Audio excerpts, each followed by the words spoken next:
কোনো বিশৃঙ্খলা করার চেষ্টা করবেন না। আপনারা ধৈর্য ধরতে হবে। 15 বছর 7 মাস ধৈর্য ধরেছেন, আর 4টে মাস কষ্ট করে ধৈর্য ধরেন। তারপরে দেখা যাবে আমাদের সরকার গঠন করার পরে আমরা পরবর্তী পদক্ষেপ নেব। বন্ধুগণ, একটা রক্তেরও হিসাব না নিয়ে কাউকে ছাড়া হবে না।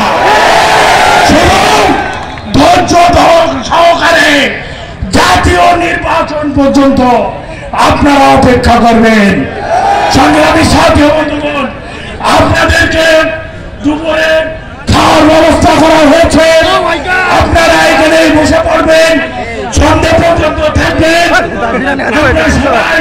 আপনাদের সাথে শরীর থাকবো। সবাইকে ধন্যবাদ।